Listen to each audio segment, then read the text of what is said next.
RFI Channel. Like and subscribe ya. Mantap!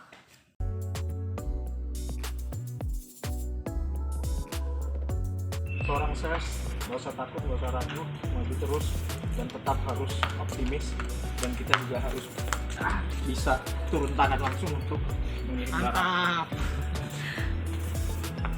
Tetap stay in RFI Channel. Makasih. Assalamualaikum warahmatullahi wabarakatuh. Salam jumpa, salam sehat, salam sukses selalu bersama RFI Channel. Saya Jarwo Ireng. Kali ini saya ingin berbicara tentang sales. Ya, saya ingin sedikit berbagi tentang sales. Mungkin teman-teman semua sudah mengetahui apa itu sales. Sales adalah penjualan. Betul, sales penjualan. Nah, kalau salesman adalah orang yang menjual. Ya, betul. Tetapi sebenarnya adalah sales itu adalah merupakan individu yang menawarkan suatu produk dalam suatu proses penjualan untuk mencapai suatu target penjualan. Nah, itulah seorang sales, di mana dia memiliki tanggung jawab untuk memasarkan suatu produk atau jasa yang telah ditargetkan untuk menjadi sales atau menjadi omset. Nah, sales itu sebenarnya dibagi menjadi 4 fungsi. Yang pertama yaitu dia mempunyai fungsi menawarkan produk ke konsumen. Di sini maksudnya adalah seorang sales harus bisa meyakinkan, memanfaatkan dan kelebihan produk yang ditawarkan kepada konsumen supaya konsumen itu termotivasi untuk membeli atau menggunakan jasanya dan dapat dilakukan menjadi suatu penjualan. Nah, itu fungsi yang pertama. Yang kedua, meyakinkan calon pelanggan. Di sini maksudnya adalah seorang sales bisa dan harus yakin dia bisa meyakinkan calon pelanggannya. Nah, seperti apa kita harus bisa meyakinkan pelanggan? Mungkin yang pertama dari segi penampilan kita, dari segi cara kita berbicara. Nah, di situ pelanggan akan melihat, oh,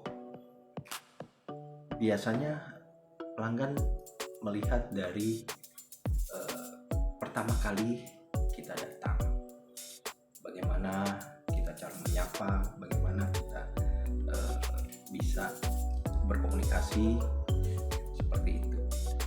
Nah, yang ketiga adalah mengarahkan agar konsumen mau membeli produk kita atau menggunakan jasa kita.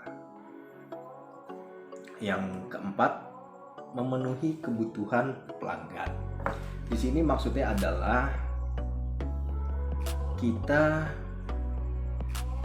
bisa meyakinkan bahwa kebutuhan produk tersebut atau jasa tersebut bisa kita lakukan on schedule seperti itu.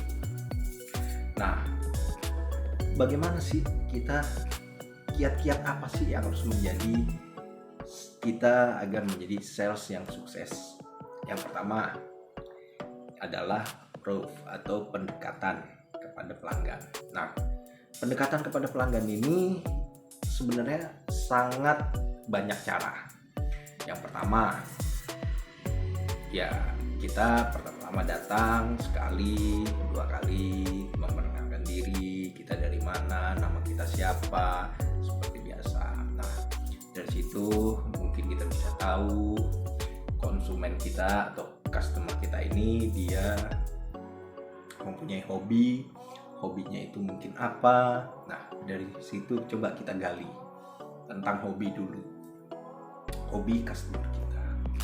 Nah, setelah kita bisa mulai dekat kepada konsumen kita, pendekatan ini nggak bisa sekali dua kali kita datang, biasanya membutuhkan waktu proses. Nah, sambil kita jangan putus asa. Setelah dirasa dekat, disitulah mulai kita masukkan produk atau jasa yang kita tawarkan secara perlahan-lahan ke konsumen kita.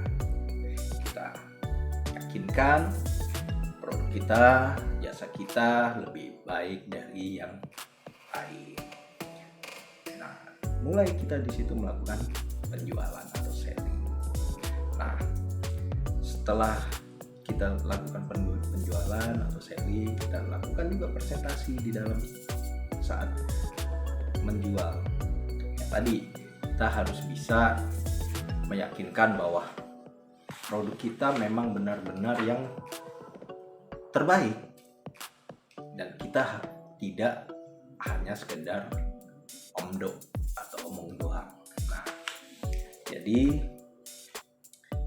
saat kita presentasi, kita tawarkan tadi selling, nah kita sudah mulai terjalin dengan customer kita. Kita harus bisa lihat pada saat mana kita harus closing agar transaksi ini bisa berjalan dengan baik. Karena kalau terlampau lama pun mungkin yang ada hasilnya bisa jadi tidak baik gitu, mungkin bisa jadi gagal. Nah, makanya di sini setelah kita lakukan ini, kita lakukan closing dengan baik. Oke, Pak, Bu, saya rasa saya sudah terangkan harga semua kita sudah cocok. Baik, bagaimana kita lakukan agreement atau perjanjian untuk pengambilan produk atau penggunaan jasa kita. Nah, setelah itu berjalan, jangan lupa seorang sales harus bisa menjaga atau sering disebut after sales service. Nah, inilah yang kadang suka sales lupa. Oh, saya kan hanya menjual. Setelah menjual ya sudah terjadi transaksi, ya sudah selesai. Itu salah. Itu salah besar. Jadi setelah semua ini terjadi transaksi jual beli, maka kita seorang sales, kita harus bertanggung jawab juga memonitor produk yang kita jual, berkomunikasi dengan customer kita. Nah, banyak cara, kita sapa lewat telepon, kita WA, kita kunjungan, kita lihat stoknya. Dan kalau memang di perusahaan kita ada namanya entertain, silakan gunakan entertain itu. Mungkin kita lihat pengambilannya sudah mulai baik, sudah bagus, pembayarannya bagus, nggak ada salahnya kita lakukan entertain. Mungkin kita hanya sekedar ngopi atau ya ngobrol santai. Itu namanya, itu menjalin kerjasama yang baik untuk sales. Karena sekali lagi dunia sales itu sempit. Kemana kita lari, kita berada, pasti kita akan ketemu. Nah, buat teman-teman yang seorang sales, nggak usah takut, nggak usah ragu, dan nggak usah berkecil hati. Mungkin orang melihatnya pekerjaan kita ini, oh hanya sales. Memang kita sales, gaji seorang sales memang tidak besar, tetapi yang besar adalah insentif atau bonus. Itu yang harus kita kejar. Sales mencari gaji besar itu salah. Sales adalah mencari gaji yang memang sudah sesuai standar operasional perusahaan, tetapi kita harus bisa mencari insentif sebesar-besarnya. Itu sales. Dan kita harus bertanggung jawab terhadap pekerjaan dan juga produk atau jasa yang kita sudah berikan. Mungkin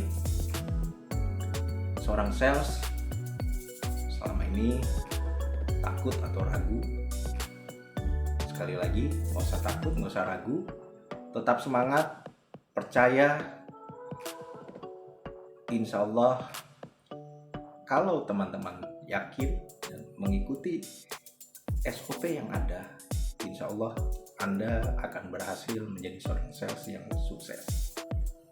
Salam sukses, sehat selalu bersama RFI Channel Jarwo Irang. Wassalamualaikum warahmatullahi wabarakatuh.